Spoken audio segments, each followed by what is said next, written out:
Bonjour à vous, c'est Josué et le thème du message d'aujourd'hui c'est la condition pour accomplir le plan de Dieu pour votre vie. Et dans cette vidéo, je vais vous révéler quelle est la condition indispensable que tout chrétien doit avoir s'il veut que le plan de Dieu pour sa vie s'accomplisse. Vous devez comprendre que pour accomplir le plan de Dieu pour votre vie, vous devez être rempli du Saint-Esprit. Un chrétien qui n'est pas rempli du Saint-Esprit ne va jamais accomplir le plan que Dieu a prévu pour lui. Tous les chrétiens que vous voyez, que ce soit dans la Bible ou hors de la Bible, avec qui Dieu a fait des grandes choses, ce sont des gens qui ont été remplis du Saint-Esprit.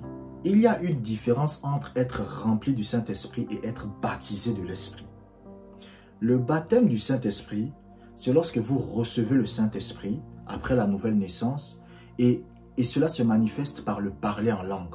Donc, c'est-à-dire que vous recevez le Saint-Esprit et après l'avoir reçu, qu'est-ce qui se passe? Le parler en langue se manifeste et vous avez maintenant le don des langues, la capacité de prier en langue. Ça, c'est le baptême du Saint-Esprit. Mais être rempli du Saint-Esprit, qu'est-ce que ça veut dire? Être rempli du Saint-Esprit, c'est lorsque votre vie est influencée par le Saint-Esprit. Un chrétien peut ne pas être baptisé du Saint-Esprit, mais être rempli du Saint-Esprit. Et un chrétien peut aussi être baptisé de l'Esprit, du Saint-Esprit, et ne pas être rempli du Saint-Esprit. Par exemple, je vais vous raconter l'histoire d'un homme de Dieu. Bon, il est très connu et lui-même, il a raconté cette histoire. Donc, Benny Hinn. Benny Hinn lui-même, à un moment donné, il raconte qu'il n'était plus rempli du Saint-Esprit. Est-ce que vous me suivez? Donc, c'est-à-dire qu'il faisait des miracles, il faisait des guérisons, mais il n'était plus rempli du Saint-Esprit.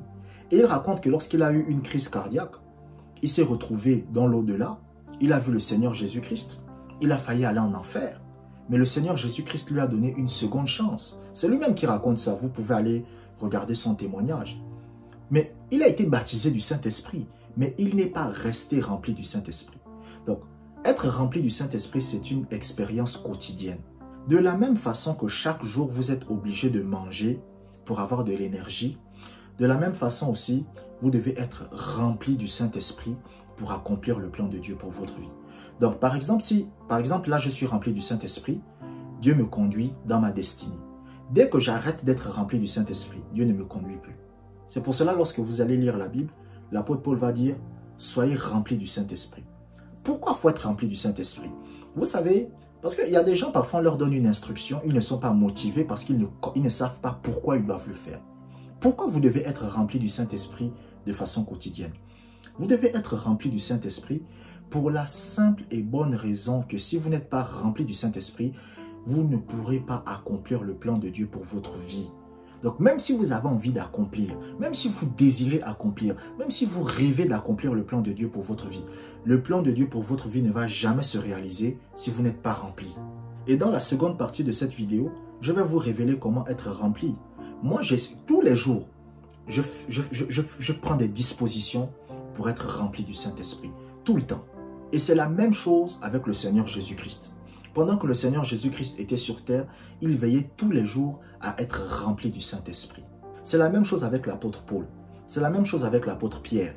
C'est la même chose avec tous les hommes de Dieu que vous voyez, avec qui Dieu accomplit leur destinée. Donc si vous voulez aller vers votre destinée, accomplir votre destinée, le remplissage du Saint-Esprit de façon quotidienne est un must.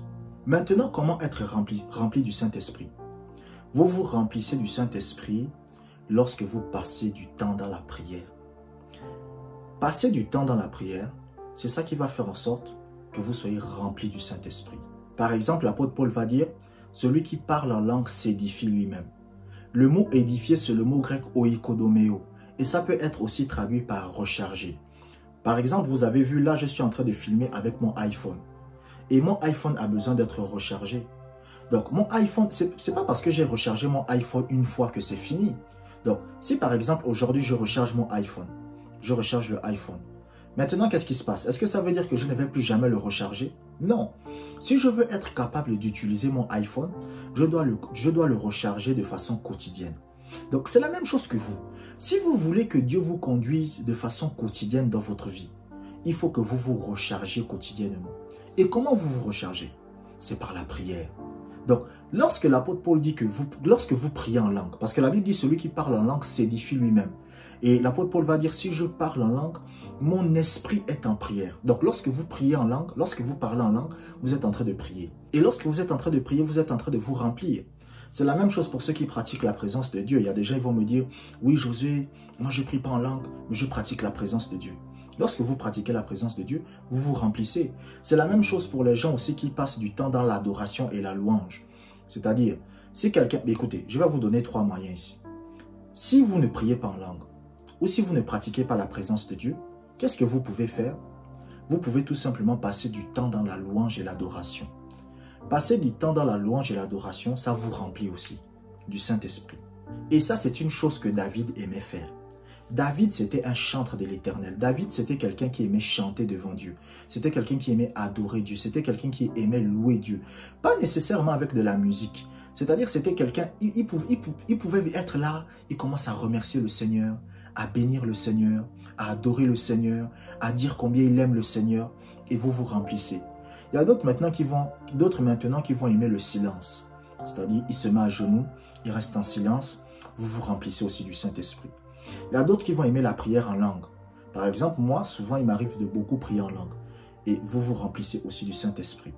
Mais l'avantage, écoutez, l'avantage des langues par rapport à toutes les autres formes de prière, c'est que le parler en langue, vous pouvez le faire n'importe où. Vous pouvez prier en langue n'importe où. Vous pouvez prier en langue sur votre lit.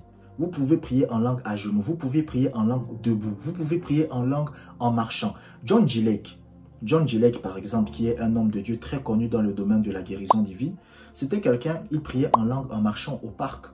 Donc, lorsque John G. Lake avait besoin de prier, il disait simplement à sa femme, « Écoute chérie, je vais me balader. » Et il partait marcher. Et quand il marchait, il priait en langue, il priait en langue, il priait en langue. Donc, il marchait pendant 2 heures, 3 heures de temps. Donc, les gens, quand les gens le regardent, les gens se disent que, oh, le gars là, il aime beaucoup marcher. Mais pendant qu'il marche, il est en train de prier en langue. Et qu'est-ce qui se passe? Il rentre à la maison. C'était comme ça que John G. Lake priait. Parce qu'il avait compris que la prière en langue, ça peut se faire partout. C'est vraiment ça l'avantage de la prière en langue par rapport à la pratique de la présence de Dieu et l'adoration. Vous ne pouvez pas pratiquer la présence de Dieu n'importe où et partout. C'est-à-dire, vous ne pouvez pas pratiquer la présence de Dieu pendant que vous êtes en train de conduire votre voiture. Non. Mais vous pouvez prier en langue pendant que vous conduisez votre voiture. Je vous remercie d'avoir regardé cette vidéo jusqu'à la fin. Abonnez-vous pour des prochaines vidéos et que la grâce du Seigneur soit avec vous.